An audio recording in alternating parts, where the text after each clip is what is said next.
Welcome, Shadow Seekers, to American Shadows, Crimes and Chronicles. Today, we're unearthing a tale that'll haunt your thoughts long after it ends. Whether you're glued to the screen or just listening in, you're in for a wild ride through history's darkest corners. If you're new, hit subscribe to join our mission of exposing America's hidden truths. Regulars, your likes fuel our journey into the unknown. Now, let's peel back the layers of time and reveal the secrets beneath. Ready? Let's begin. Helter Skelter, the night the Manson family terrorized Hollywood. Hello friends, you're watching American Shadows, and today we're delving into one of the most shocking and brutal crimes of the 20th century. On August 8, 1969, the idyllic hills of Los Angeles became the stage for a horrifying act that would forever change America's perception of counterculture and shatter the peace and love ethos of the 1960s. What drives seemingly ordinary people to commit unthinkable acts of violence? How did a small-time criminal transform a group of lost souls into cold-blooded killers? And why does the name Charles Manson still send shivers down our spines half a century later? Before we unravel this dark tale of cult manipulation and senseless brutality, I want to extend my heartfelt thanks to all of you who support our work.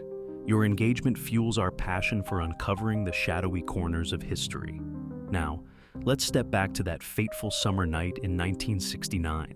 The summer of '69 was supposed to be a season of peace and love, but beneath the surface, tension simmered. In the hills above Los Angeles, Charles Manson, a failed musician with a criminal past, had gathered a group of devoted followers at the Spawn Ranch. Manson preached a twisted philosophy, convincing his family that an apocalyptic race war he called Helter Skelter was imminent. Little did anyone know that Manson's delusions would soon lead to one of the most infamous crimes in American history.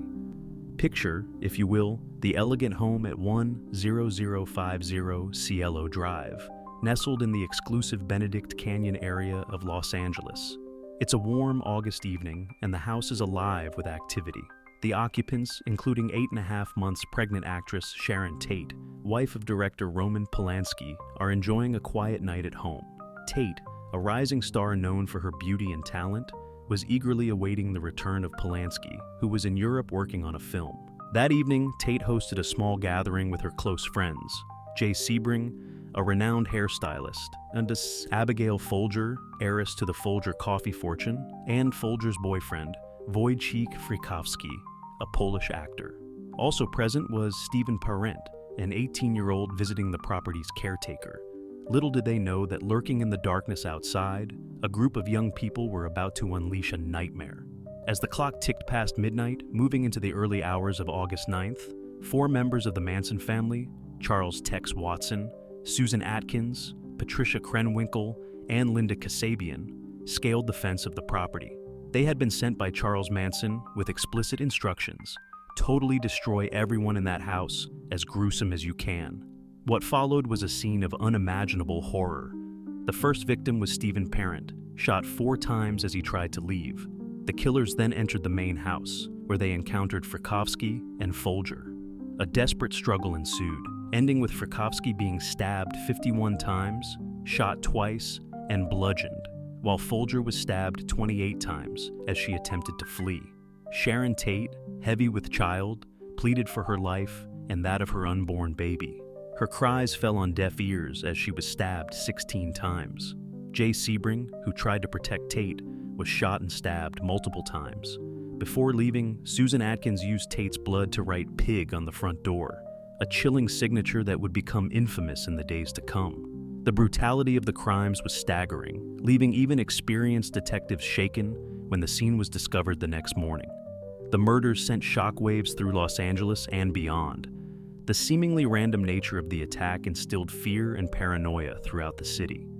Who could have committed such a heinous act? And why? The answers would come in the months that followed, revealing a story almost too bizarre to believe. The investigation initially struggled to connect the dots, but a breakthrough came when Susan Atkins, already in jail on unrelated charges, bragged about the murders to her cellmates. The trial that followed was a media sensation, becoming one of the most sensationalized court cases in history. Manson's wild-eyed appearances, the devotion of his followers, and the horrific details of the crimes captivated the public. Despite not being present at the murders, Manson was convicted along with Watson, Atkins, and Krenwinkel.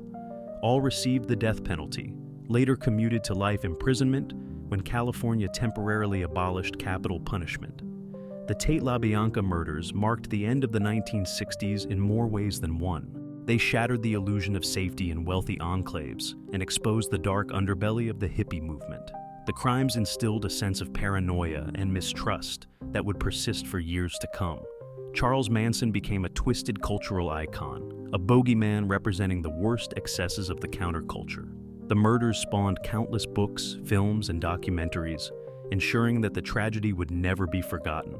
The case brought to light issues of mind control, manipulation, and the vulnerability of disaffected youth. As we reflect on the Tate murders, we're confronted with uncomfortable questions about the nature of evil, the power of manipulation, and the thin line between sanity and madness. How could young people from ordinary backgrounds be driven to commit such atrocities? What does the enduring fascination with Manson say about our society? This is American Shadows, where we peer into the darker corners of our nation's past. Until next time, remember that sometimes the most chilling stories are those that force us to confront the darkness that can lurk beneath the surface of even the most seemingly idyllic societies. And as we go about our daily lives, let's take a moment to appreciate the fragility of peace and the importance of staying vigilant against those who would seek to manipulate and destroy.